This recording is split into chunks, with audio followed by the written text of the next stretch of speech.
Bonjour mes sorcières, j'espère que vous allez bien. Aujourd'hui on se retrouve pour un bilan couture spécial projet d'hiver.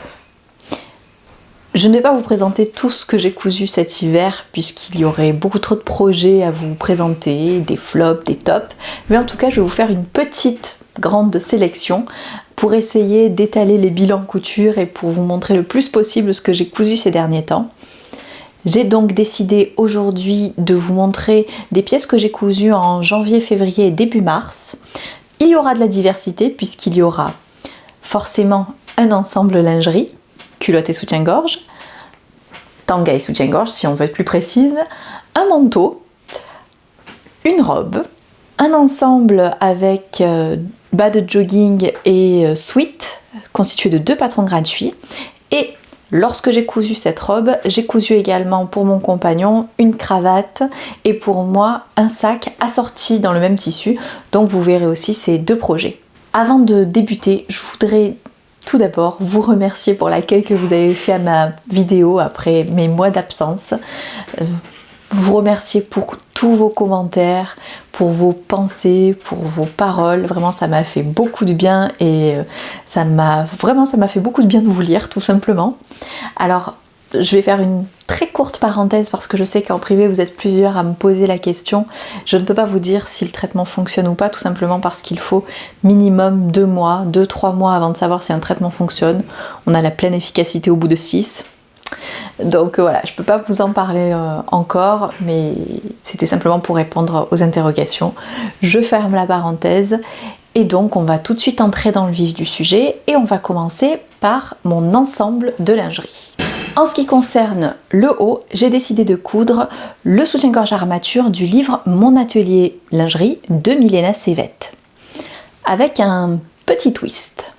Pour commencer, sachez que dans le livre de Milena, la taille va jusqu'au 100E. Alors je prends le dos en 100 pour vous donner une référence tout simplement parce que c'est la mienne et je vous laisse faire les équivalences. Pour faire un petit point, lorsque vous avez un soutien-gorge, vous avez le 100, 105, 80, 85, le chiffre qui représente en fait le tour de dos. Et puis vous avez la lettre qui représente le bonnet, ici. Et là, vous avez donc le dos du soutien-gorge. Et puis, vous avez cette partie-là, je vous en parle parce que je vais vous expliquer quelque chose tout de suite après. Eh bien, vous avez aussi ce qui entoure votre bonnet, finalement. Ce qui entoure votre bonnet est cousu à ce qu'on appelle la basque, et ce qui est ici au centre, c'est ce qu'on appelle l'entresein. Ça se verra peut-être mieux de ce côté-là. Voilà, là, vous avez l'entresein, et puis tout autour ici, vous avez la basque. Et là vous avez votre bonnet. Dans le livre de Milena, la plus grande taille au niveau du bonnet, c'est ce qui correspond à un 100E. Je ne vais pas reprendre aussi les équivalences. Si vous en avez besoin, je pense que je vous laisserai déjà un tableau en barre d'informations ou alors je vous l'afficherai par là.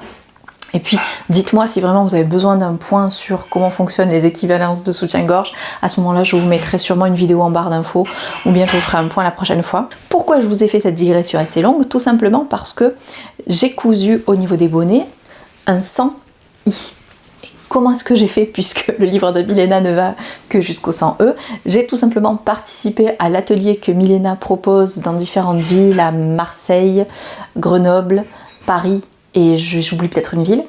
Donc j'y ai participé il y a 1 an à peu près, et dans cet atelier, elle a toujours une gamme de soutien-gorge armature pour les poitrines plus généreuses. Donc elle a une seconde gamme de taille qui n'est pas présente dans le livre, mais qu'elle a pour pouvoir proposer un soutien-gorge à coudre à toutes les femmes qui se présentent à l'atelier.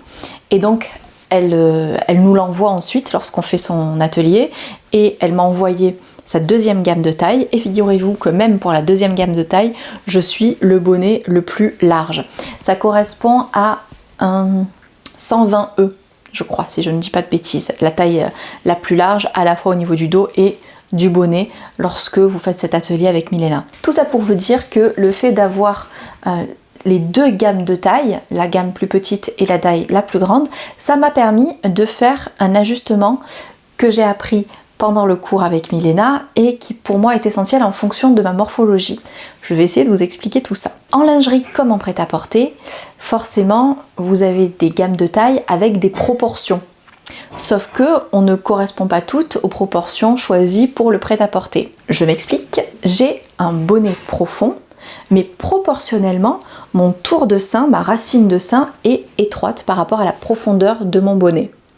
Ce qui fait que lorsque je prends la bonne taille d'armature, puisque c'est l'armature en fer qui vient entourer le sein, eh bien le bonnet ici est trop petit.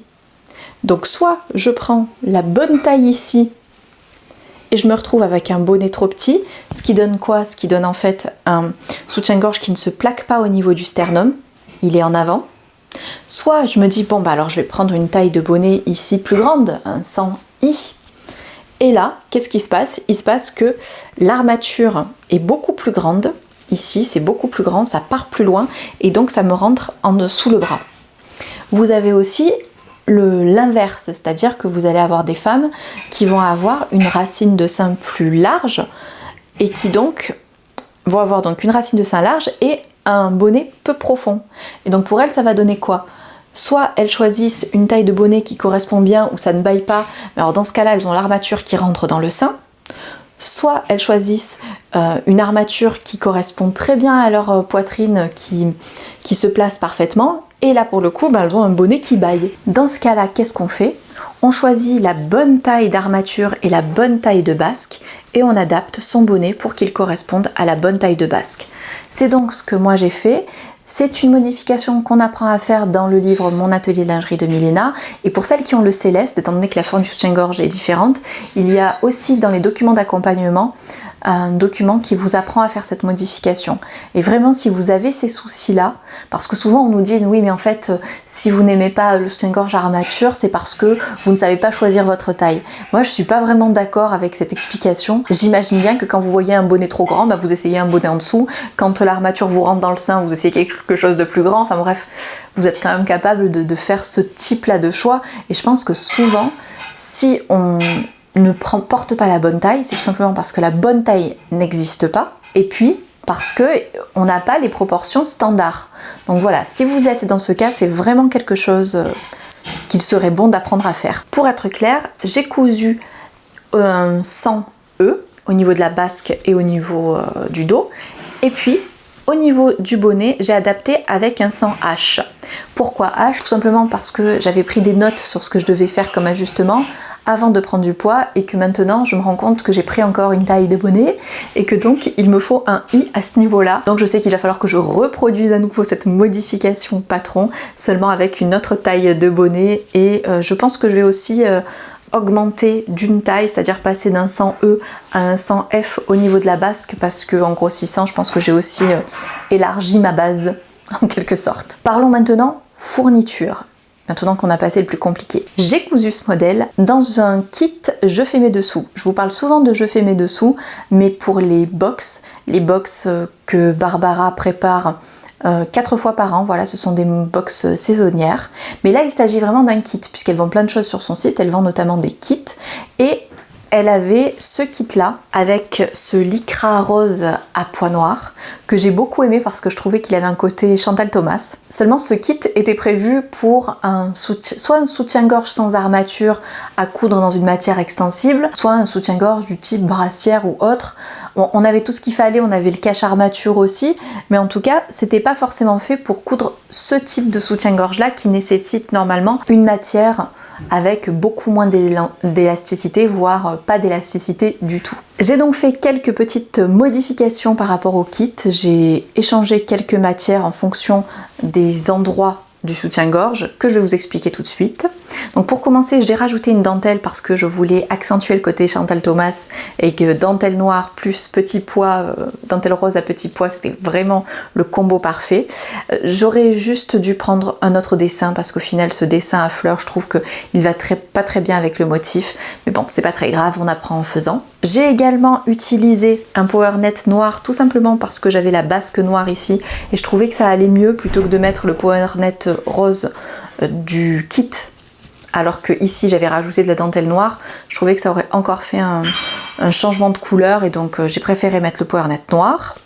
Ensuite, au niveau de la doublure, donc au niveau des bonnets, vous avez la doublure du kit qui est une charmeuse. Pourquoi? Parce que le tissu extérieur étant très extensible, Barbara a prévu aussi une doublure très extensible de façon à ce que les deux tissus s'épousent l'un l'autre au contact du volume. C'est parfait pour moi, notamment pour faire ce petit détail que j'adore en haut du sein, ce qui est dans le livre Mon atelier lingerie, hein, c'est vraiment une des deux versions, puisque là j'ai ma charmeuse qui s'adopte très bien au bombé de la poitrine, et ensuite j'ai donc mes bonnets doublés dans cette même matière.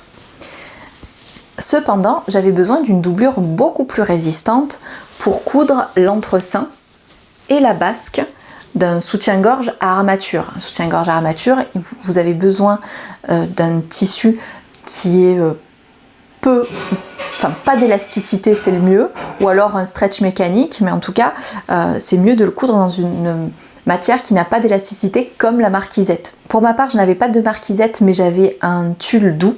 Généralement, le tulle doux pour l'entresein et le côté, on le réserve plutôt aux petites poitrines.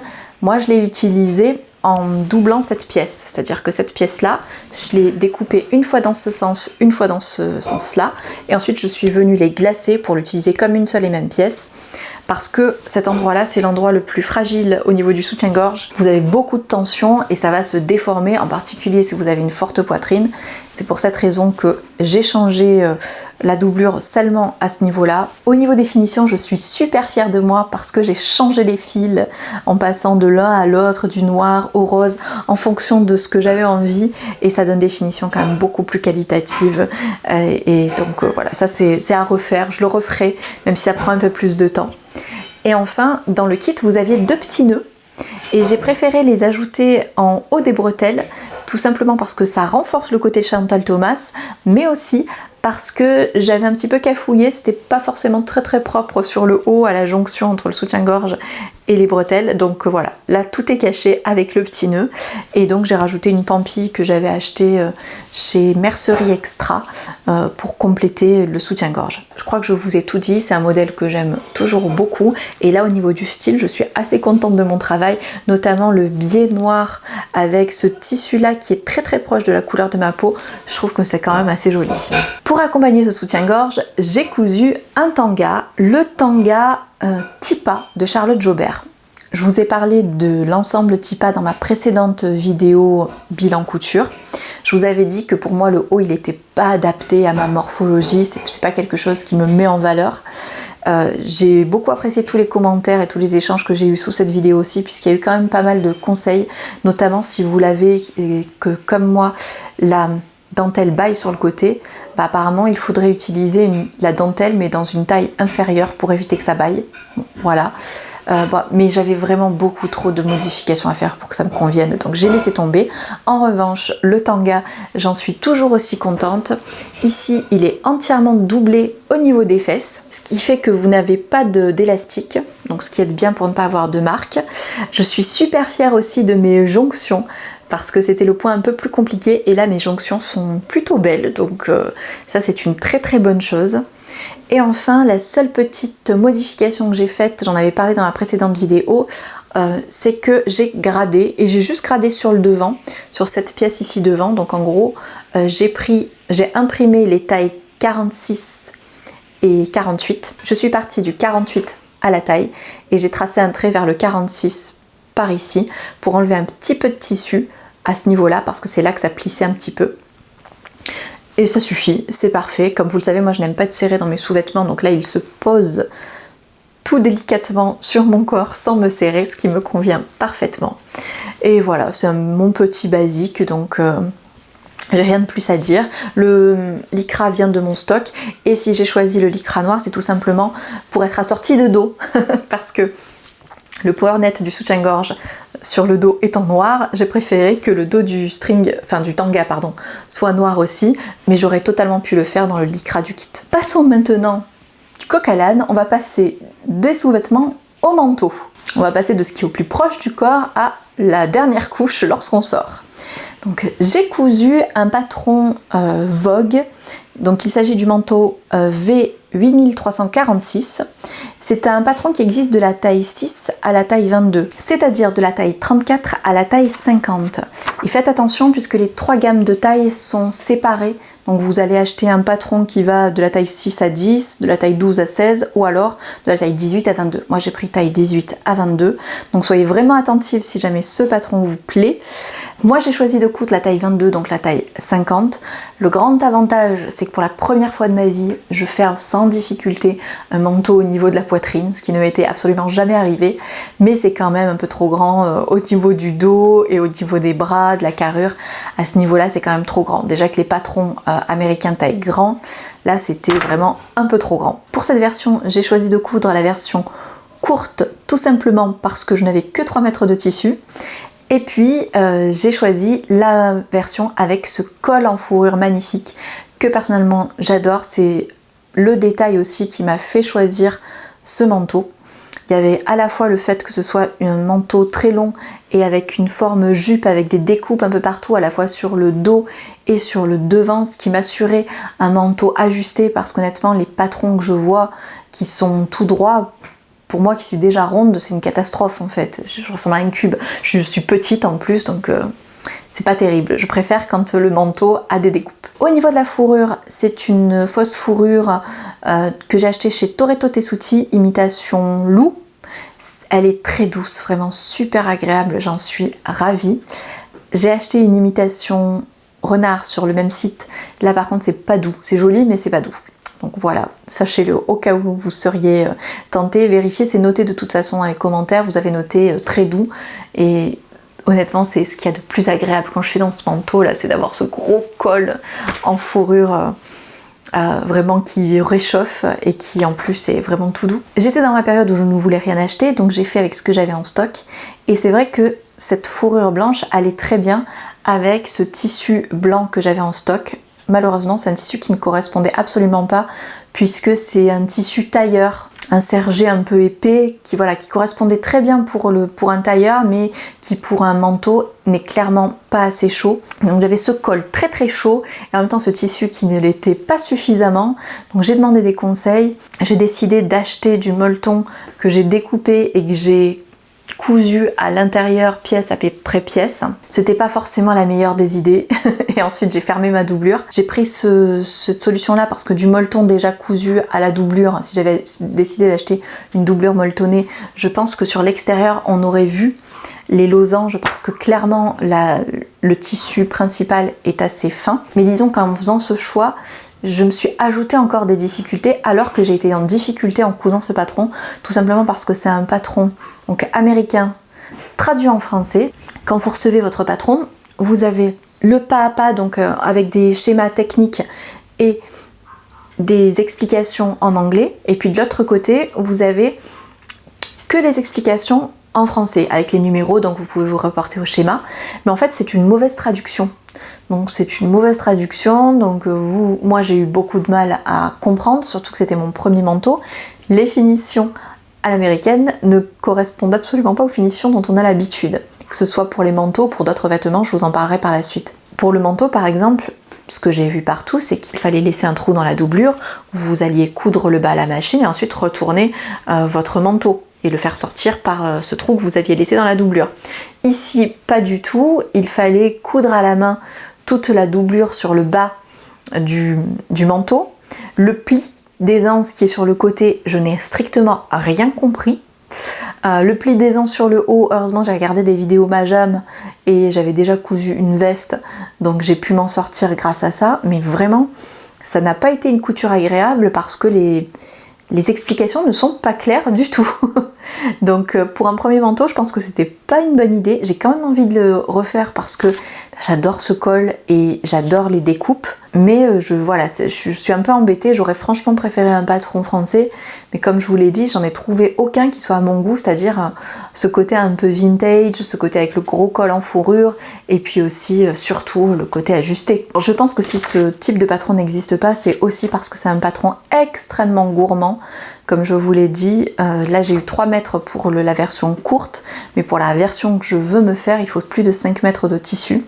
J'ai déjà acheté dans ma boutique à Marseille du tissu pour mon prochain manteau. Le souci c'est que je n'ai pas trouvé la fourrure douce qui serait assortie à cette couleur qui est plutôt gris foncé. Mes finitions, clairement, elles ne sont pas terribles.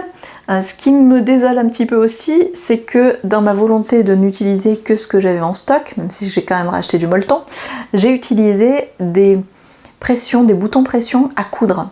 Et je trouve que ce n'est pas joli du tout. Donc je les avais, c'était de la bonne dimension, mais vraiment c'est pas joli du tout. Au passage, pour les boutons que vous voyez, je fais un gros bisou à Véronique qui au tout début de ma chaîne m'avait envoyé un carton avec des tonnes de boutons, et comme tu vois, si tu passes par là, je continue à utiliser tes boutons et voilà, à chaque fois je trouve mes merveilles et je suis super contente. J'ai rajouté un autre bouton un peu plus haut sur le col pour que le col ne bouge pas, mais dès que ma veste est ouverte, on voit ces boutons de pression à coudre moches et ça me déprime un peu. Enfin, au niveau des finitions, j'ai rajouté aussi une sorte de petit manchon autour des bras, tout simplement parce que les patrons américains, vous avez des manches, mais alors super longues. Je me suis retrouvée avec un excédent de tissu énorme au niveau du bras. J'ai donc coupé et pour mesurer, eh bien, j'ai mis mon bras droit comme ça, hop, j'ai fait un trait, ensuite j'ai rajouté la marge de couture, je pensais que c'était bon, sauf qu'en fait dès que vous levez le bras, votre manche descend, ce qui fait que je trouvais que la manche descendait beaucoup trop et que j'avais froid, donc j'ai rajouté ces petits molletons au bout et au final je suis assez contente, surtout que je les ai doublés et rajoutés à la fin au point à la main, donc si vraiment j'en ai pas envie, je peux me les enlever sans souci. Dernier point, je n'ai rajouté de la doublure molleton que sur le corps et pas sur les bras. Résultat, c'est un manteau très chaud, sauf sur les bras. Voilà. Ça, je me dis que vous apprendrez de mes bêtises un petit peu. J'aurais mieux fait d'en mettre sur les bras aussi. Mais bon, ça reste un manteau quand même très très chaud entre le col et le corps doublé. Passons maintenant à la robe que je porte aujourd'hui. Il s'agit de la robe Antoinette de Méthode Mathilde. Donc c'est un patron qui existe de la taille 34 à la taille 50. Il vous faut 2,60 m de tissu. Pour ma part, j'ai cousu une taille 48, mais j'ai fait un FBA au niveau de la poitrine. J'ai aussi retiré quelques centimètres ici parce que, comme vous le savez, je suis petite, donc j'ai remonté ici la ligne parce que sinon, pour moi, le décolleté était vraiment beaucoup trop généreux. Pour avoir la version à manches longues, j'ai acheté le patron de la robe Antoinette qui est normalement un patron à bretelles et j'ai acheté l'extension pour les manches longues puisque vous avez les manches et puis vous avez une pièce du devant aussi qui est retravaillée. Une pièce devant et je crois une pièce côté dos aussi. Donc pour celles qui se fient un petit peu à mes ajustements, j'ai remonté ici la ligne de poitrine de 2 cm. J'ai enlevé 0,75 sur le devant ici parce que voilà, il y avait un trop grand pli. J'ai enlevé donc 1 cm devant et 1 cm d'eau au niveau des bretelles. Et enfin, j'ai fait un FBA de 2 cm. Voilà, 2 cm à droite, 2 cm à gauche pour que tout passe. Au niveau du tissu, il s'agit d'un tissu haute couture que j'avais acheté chez les Coupons de Saint-Pierre. Et là, pour le coup, vous avez le C qui fait qu'on sait que c'est un tissu cacharel. C'est un tissu, je ne saurais dire quel est vraiment le nom puisque c'était pas précisé, mais c'est un tissu qui est en velours et qui en même temps est fin et fluide. Donc c'était parfait pour une robe de demi-saison. J'ai trouvé que le patron déjà pour une robe de demi-saison pour un mariage était vraiment parfait puisque j'ai pu en mars, on a eu un mois de mars quand même plus beau que notre mois d'avril, j'ai pu sortir sans veste et être simplement avec ma robe manche longue. Et ce tissu qui en plus a un côté velours est un petit peu plus chaud, ce qui fait encore une fois que c'était parfait pour la demi-saison et en même temps il était quand même assez fluide pour pouvoir être cousu dans ce type de robe qui demande quand même des tissus qui soient pas trop cassants étant donné que vous avez quand même pas mal de fronces au niveau de la taille, sinon ça va faire ballon. Pour le tissu extérieur, je suis ravie. Il est doublé au niveau du buste et alors là par contre j'ai fait un mauvais choix. J'ai choisi une popeline de coton. Et clairement la popeline de coton ne s'adapte pas aux formes. Autant ce tissu là, lorsque j'ai essayé la version non doublée, je voyais bien que ça s'adaptait à ma poitrine. Autant ce tissu là, plus la doublure qui elle est plus rigide, et bien ça ne s'adapte plus à mes formes. Ce qui fait que c'est... Alors ça va parce que c'est à ma taille, mais ça manque un petit peu de confort. Donc la prochaine fois je le saurai et je prendrai une doublure qui se déforme entre guillemets. Comme une doublure en viscose ou quelque chose comme ça. J'ai aussi fait un ajustement dont je vous ai pas parlé mais que je fais à chaque fois.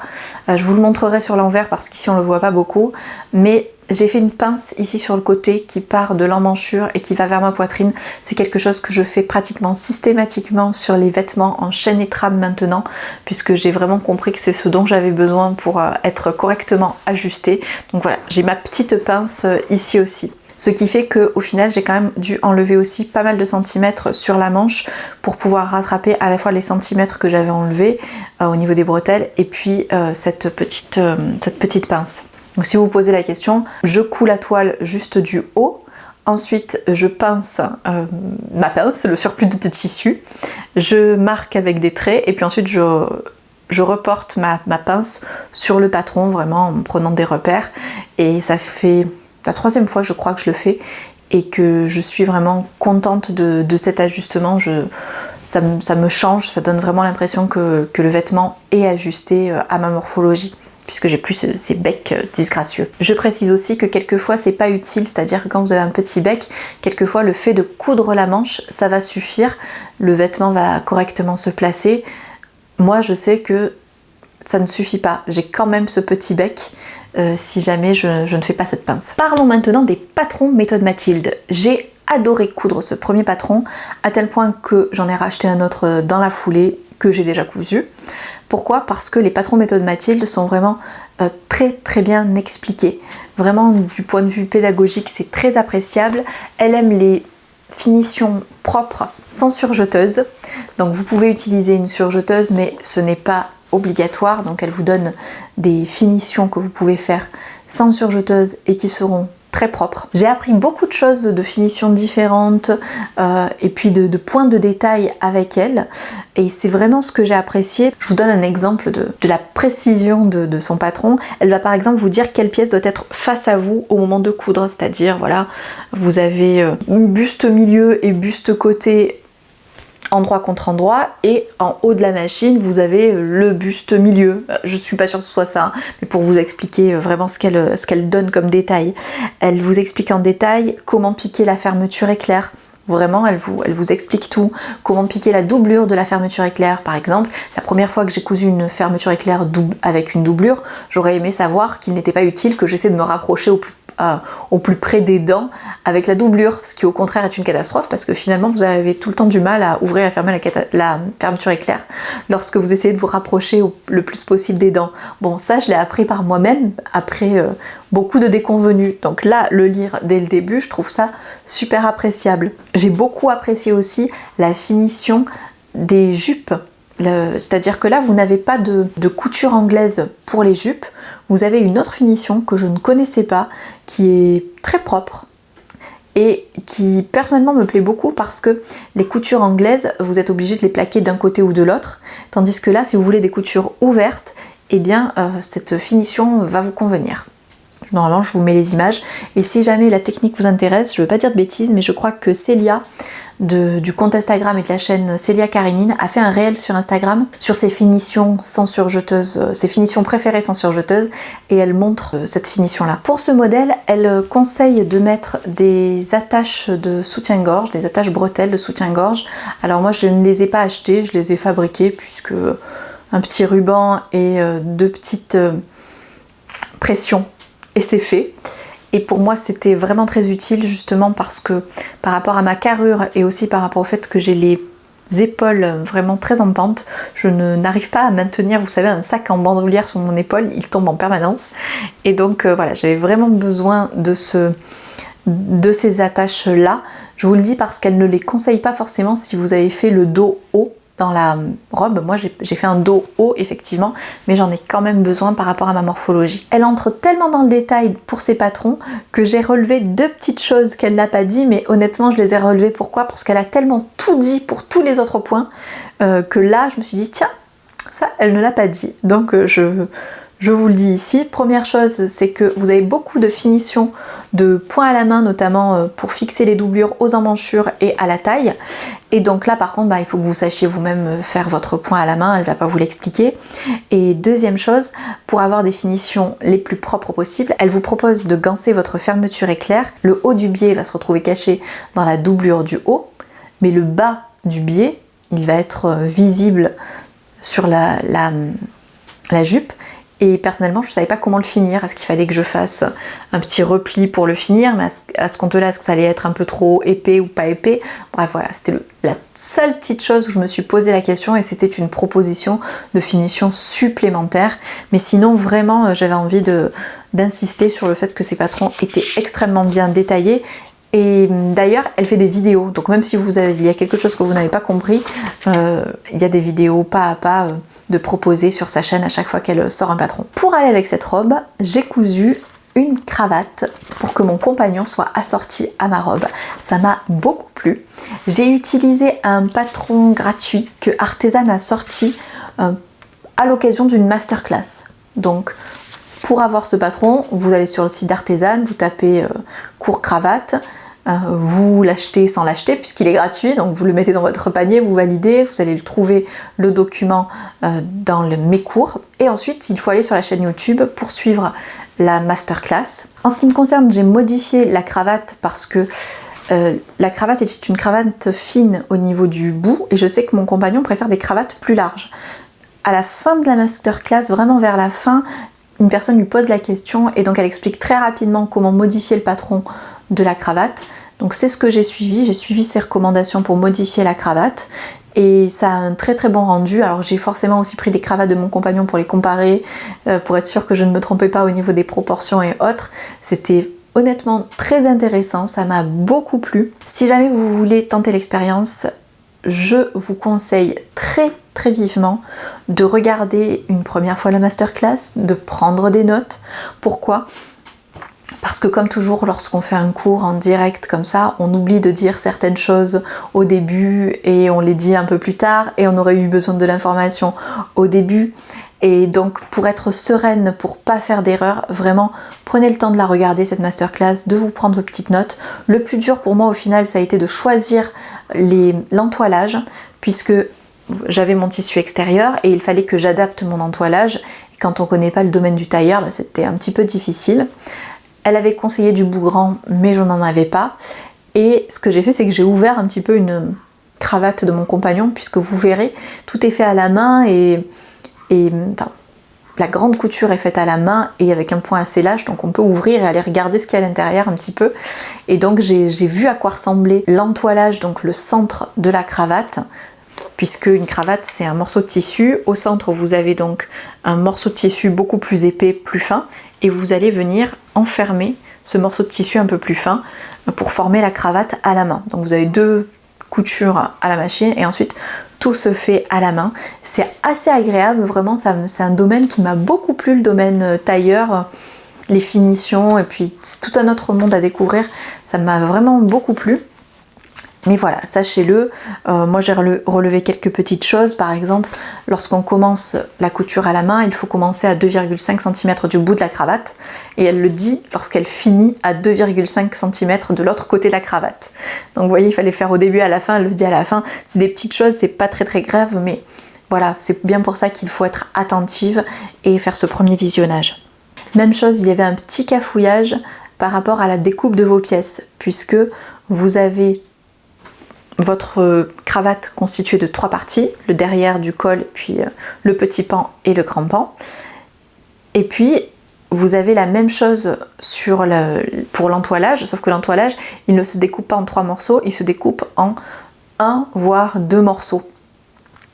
Donc c'était un petit peu, voilà, ça a été un petit cafouillage au moment de découper mes pièces, de les assembler, c'est-à-dire à assembler le col au grand pan par exemple pour ne former qu'un seul morceau et pour ensuite venir découper mon entoilage. Et bien le droit fil ne s'accordait pas, donc j'avais un doute sur la façon de raccorder les 2 morceaux. C'est pas très grave, on se débrouille très facilement tout seul, mais voilà, tout ça pour vous dire que j'arrête de radoter, visionnez la masterclass.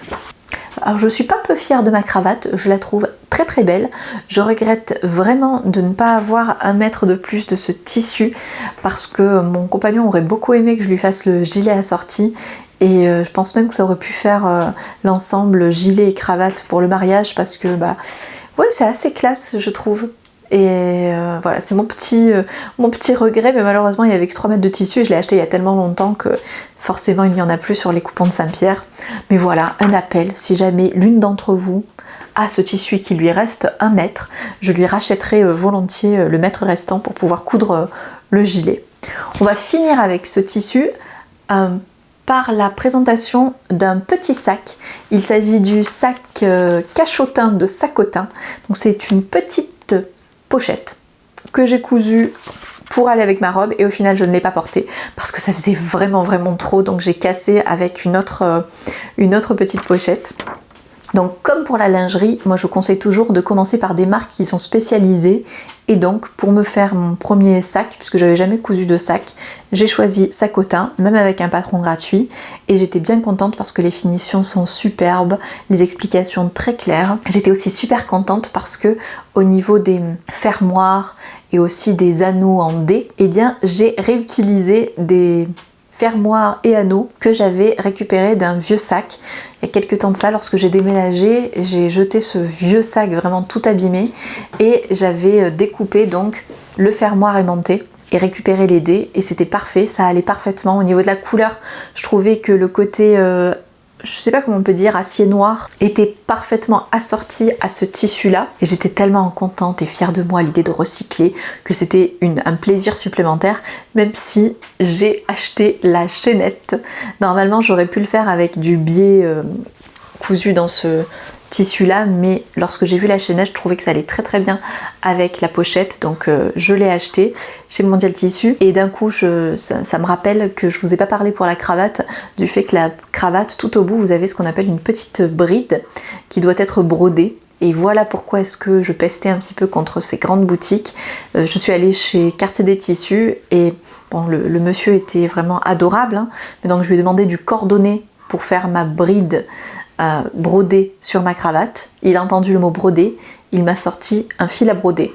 Et en fait, moi je ne savais pas vraiment ce que c'était que du cordonnet, j'avais regardé sur internet, ça me semblait un peu étrange, mais si, c'est bon. Et en fait, c'était pas ce qu'il me fallait, j'aurais voulu avoir un véritable cordonnet. C'est pas très grave, je l'ai fait avec un fil un peu épais que j'avais à la maison et c'est très bien passé aussi. Au niveau des modifications, pour ce patron, vous avez besoin d'entoilage et d'entoilage molleton. J'avais tout ce qu'il fallait dans mes stocks, j'étais ravie. Seulement, mon tissu est très mou. Donc, le molleton, j'en ai mis 2 couches. J'en ai mis une couche sur le tissu extérieur et une couche sur la doublure aussi. J'en ai mis sur les deux vraiment pour que ce soit beaucoup plus épais et que le sac se tienne beaucoup mieux. Normalement cette pochette on peut la porter de différentes façons, soit avec une dragonne au poignet, soit donc avec la grande lanière. Et enfin, on peut tout simplement passer sa main sous la lanière pour l'attraper comme ça à la main. Sauf qu'elle est tellement molle que pour moi, c'était... Bon, ça pouvait le faire, mais voilà, je le voyais pas comme un sac à porter de cette façon-là. Mais quand même, il se tenait suffisamment pour être porté aux hanches. Alors, je l'ai pas encore porté, puisque comme je vous l'ai dit, ça ne va pas très bien avec cette robe-là. Mais je pense qu'avec un jean, ça doit être super mignon. Petite différence aussi, étant donné que j'avais des dés beaucoup plus larges que ce qui était recommandé, il fallait normalement des anneaux dés de 1 cm. Moi, j'en avais de 2 cm ou 2 cm et demi. Et bien, le biais qui me servait à les raccorder, et bien je l'ai cousu de 2 cm et demi de large et pas de 1. Voilà, rien de bien compliqué. Mon seul regret, de ne pas avoir fait des surpiqûres en bleu marine.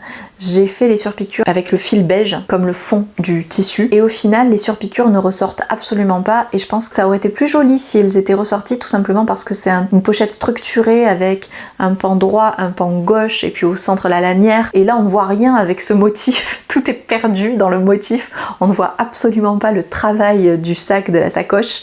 Et c'est bien dommage. Et je pense qu'avec les surpiqûres, ça aurait été beaucoup plus visible. Tant pis, c'est pas très grave. Bon, en tout cas, cette première expérience m'a beaucoup plu, m'a donné envie de coudre mes sacs, vraiment. La seule chose qui m'arrête, c'est que forcément ça demande de la mercerie, des fermoirs, des choses que je n'ai pas et qu'il va falloir que j'achète, alors que là j'ai quand même pas mal de choses à la maison, donc j'avance avec ce que j'ai. Là il va falloir que je me refasse des achats, mais j'ai vraiment envie de continuer à coudre mes sacs. C'est quelque chose qui m'a beaucoup plu, et encore une fois j'ai adoré découvrir le fait que Le fermoir aimanté, vous pouvez le découdre et le réutiliser sur une autre pièce. Ça m'a beaucoup plu parce qu'au départ je pensais que ça allait être comme les pressions qu'on n'utilise qu'une fois, qu'on ne peut pas défaire et refaire et réutiliser. Donc voilà, c'était la bonne petite surprise. Passons enfin aux deux dernières pièces que j'ai à vous présenter. Il s'agit d'un petit jogging que j'ai cousu pour pouvoir me balader dans la garrigue.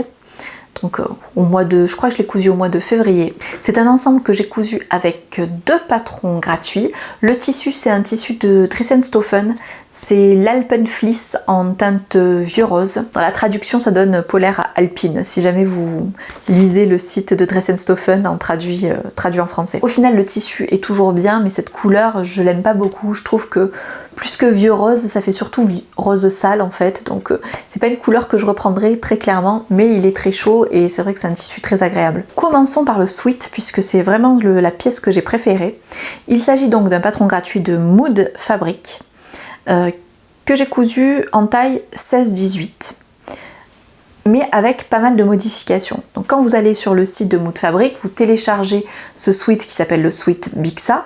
Vous avez un pas à pas sur le site lui-même, sur la page du site. Vous n'avez pas de document PDF à télécharger. Ce sweat a été prévu pour être un sweat plutôt court, avec un jeu sur les manches. Soit vous le faites en bicolore et vous avez donc deux couleurs sur le haut du sweat et une couleur sur le haut du sweat et une couleur sur la manche, soit vos manches, vous utilisez un jeu avec deux tissus, dont un tissu transparent pour faire des manches bouffantes par-dessus. Bref, c'est ce qui a été prévu pour la couture de ce sweat. Et moi, j'avais qu'une seule couleur, je voulais faire avec ce que j'avais encore une fois. Donc, qu'est-ce que j'ai fait? J'ai fait des surpiqûres un peu partout, sur tout le sweat, pour faire ressortir la découpe. Et pour le coup, je suis contente justement d'avoir fait ressortir la découpe du sweat. Donc j'ai vraiment fait des surpiqûres partout, au niveau des épaules, au niveau des manches, au niveau du bas du sweat. J'ai surpiqué un petit peu partout pour faire ressortir les découpes de ce sweat. Et j'aime quand même la structure du sweat, ça me plaît beaucoup, je sais que je vais le reprendre. J'ai aussi fait d'autres modifications puisque je voulais un sweat court parce que je suis petite et que souvent les sweats descendent de beaucoup trop bas pour moi, mais là ce sweat là était vraiment trop court, il était vraiment type crop top plutôt que tomber sur les hanches pour ma stature. Donc qu'est-ce que j'ai fait? J'ai rallongé, j'ai pris une bande de 14 cm que j'ai pliée en deux, donc en tout j'ai rajouté 7 cm en bas, que j'ai donc cousu au bas du sweat. J'ai fait une surpiqûre pour que ce soit joli et que ça aille avec le reste du sweat. Et pour les poignées de manches, encore une fois, les Américains doivent avoir des bras gigantesques, puisque je me retrouvais avec un tissu qui arrivait jusque là sans même avoir cousu le poignet de manche, puisqu'il y avait une pièce poignet de manche. Donc déjà la pièce poignet de manche, j'ai écarté. Et puis j'ai découpé un petit peu et j'ai fait un ourlet de 5 cm que j'ai surpiqué encore une fois. J'ai fait une double piqûre pour qu'il y ait cet effet là de finition en fait, pour que ça donne l'impression qu'il y ait la couture plus la surpiqûre. Moi j'ai fait une double piqûre au niveau des poignets. Et ça me convient parfaitement. Vraiment, c'est un modèle que je vais refaire. Alors, dans les close-up que vous voyez très certainement des taches de décoloration au niveau de l'encolure. C'est tout simplement parce que, étant une éternelle adolescente, j'ai de l'acné et que donc j'ai des crèmes anti-acné. Et je me suis rendu compte, au détriment de ce sweat, que cette crème anti-acné faisait décolorer les vêtements. J'ai eu du mal à comprendre qu'il s'agissait de ça et bien sûr j'ai accusé mon compagnon d'avoir mis des pastilles de Javel dans la machine, mais non, pas du tout. En fait, j'ai bien vu que c'était au niveau du cou et puis un petit peu sur le côté aussi, et j'ai fait le test, j'ai pris un petit peu de crème et je l'ai mis sur une chute. Et donc voilà, faites attention si jamais vous utilisez ce type de crème vendu, alors je sais plus ce que c'est. Si jamais j'ai le nom, je vous le mettrai, mais en tout cas faites attention parce que ça décolore les vêtements. Dernière petite chose que je voulais vous dire, puisque je vous parlais des patrons américains qui, en plus d'avoir des manches immenses, ont aussi des finitions différentes. Figurez-vous que ce qui était conseillé pour ce sweat, c'était donc de coudre au niveau du poignet une première fois la bande de poignet avec une seule épaisseur de la bande de poignet, endroit contre la manche, et ensuite vous veniez rabattre sur l'intérieur avec un repli d'1 cm et vous finissiez à la main donc le poignet de manche. J'ai jamais vu sur un tissu sweat, sur un tissu stretch, une finition de ce type. Je l'ai toujours vu sur du chaîne et trame. Bon, c'est ce qui était conseillé, je sais pas, peut-être que je m'amuserai à le faire un jour pour voir ce que ça donne, mais clairement là c'était, non seulement c'était ingérable avec l'Alpenfleece qui est très épaisse, peut-être vous savez avec le tissu tout fin, je sais plus comment ça s'appelle, le French Terry. Peut-être qu'avec du French Terry c'est tout à fait possible et ça vous fera des finitions encore plus propres. Là c'était vraiment pas adapté. Ce sweat Bixa, je l'ai cousu pour aller avec un patron encore une fois gratuit. Ça faisait partie des patrons que je voulais coudre. Je vous les avais présentés dans une très ancienne vidéo capsule couture patron gratuit où je vous proposais des patrons cocooning, et donc j'avais proposé le sweat Bixa et le sweat pants. Donc c'est un patron de pantalon, je vous mets le lien parce que c'est assez compliqué de le trouver sur internet, c'est encore un patron anglophone. Je l'ai cousu en taille 48, j'ai fait l'équivalence puisqu'encore une fois on a des tailles américaines. C'est ma troisième version. J'aime beaucoup ce patron parce qu'il a un montant très haut et très droit, et je crois que ça correspond bien à mes fesses. Donc du coup je sais que voilà, c'est un patron qui me va bien. Je l'ai cousu une première fois dans un French Terry, les coupons de Saint-Pierre. C'est un bas de jogging que je porte très souvent. Je l'avais fait avec un bord-côte au niveau de la taille et au niveau des jambes aussi, il me semble. Sauf que là, pour cette version, je n'avais pas de bord-côte et que je ne voulais pas acheter de bord-côte vieux rose. Donc j'ai fait une bande avec le sweat et j'ai fait passer un élastique et j'ai fait ce que mon compagnon appelle des jambes bonbonnières. C'est tout simplement que j'ai fait un ourlet. J'ai fait une coulisse avec 2 piqûres et j'ai fait passer un élastique pour que ça se resserre au niveau des chevilles. Oui, parce que sur ma précédente version, je disais des bêtises, en bas j'avais fait un bas tout droit. Et comme je vous l'ai dit, c'est pour marcher dans la garrigue que je voulais ce jogging. Et en fait, je commence à avoir peur alors de tout ce qui est tic et bestiole. On a des araignées violonistes et j'ai 2 personnes dans mon entourage qui ont dû aller à l'hôpital à cause de ces araignées. Donc autant vous dire que moi, il m'en faut pas plus. Donc je voulais absolument des pantalons qui se ferment sur le bas pour pouvoir avoir l'esprit libre, pouvoir me mettre des baskets, mon tente, mon jogging et ne pas avoir peur que les bestioles rentrent sous mon jogging en fait. Donc ce patron, comme je vous l'ai dit, il est très simple, mais en fait vous n'avez que la jambe devant et la jambe dos, et après c'est à vous de vous débrouiller pour la ceinture. Donc qu'est-ce que j'ai fait? J'ai mesuré le tour du pantalon une fois cousu, j'ai enlevé 5 cm pour que ça se resserre un petit peu, et puis j'ai cousu, donc j'ai réparti l'embu et j'ai cousu de cette façon là ma ceinture. C'est beaucoup plus facile avec un bord-côte forcément. J'en ai cousu une 3e version que mon compagnon appelle le pantalon d'infirmière parce qu'il est tout blanc, et c'est vrai que j'y avais pas réfléchi, mais effectivement ça ressemble un petit peu à une tenue d'hôpital en fait. Bon, c'est pas très grave, mais voilà, je le mets de temps en temps à la maison, et c'est vrai que voilà, pour moi c'est mon basique au niveau du bas de jogging. Et bien écoutez, cette fois-ci je crois que je vous ai tout dit. J'espère pouvoir faire le montage rapidement pour pouvoir vous poster cette vidéo. J'ai encore des tonnes et des tonnes de vêtements à vous montrer, dont je veux vous parler. J'ai quand même avancé sur ce que je vous ai présenté dans ma précédente vidéo, puisque j'ai décalqué pas mal de patrons dans ma nouvelle taille avec des ajustements. Là il faut que je découpe le tissu de ma Sirocco, mais j'ai déjà découpé au niveau du tissu mon pantalon Mania ou Magna du livre Coudre les grandes tailles, et comme vous avez été plusieurs à me dire que vous vouliez une revue sur ce livre, j'ai décalqué et découpé 2 autres patrons issus de ce livre, parce que vous me connaissez, j'ai besoin de vraiment connaître un livre avant de vous faire une revue, le feuilleter et vous dire ce que j'en pense, ça me suffit pas en fait. Donc je vais faire ça comme ça, je vais coudre ces 2 vêtements, et je me rends compte qu'au final je vous fais pas des revues, je vous fais plus entre guillemets des critiques, même si le mot est souvent mal connoté, mais voilà, c'est ce que je préfère faire, et même si ça prend plus de temps. Ça c'est en préparation, et j'ai aussi découpé la chemise Scarlett de Majam dont je vous avais parlé dans une précédente vidéo. Donc voilà, j'ai quand même pas mal de choses de découper, pas mal de choses à coudre, et j'espère revenir très bientôt pour vous montrer tout ça. En attendant, je vous remercie encore une fois pour tous vos commentaires, pour tous vos likes, pour tous vos gentils messages. Je vous souhaite à toutes de bons moments couture, de bons moments avec les personnes que vous aimez. Profitez du beau temps lorsqu'il reviendra. Je vous embrasse et je vous dis à très très vite.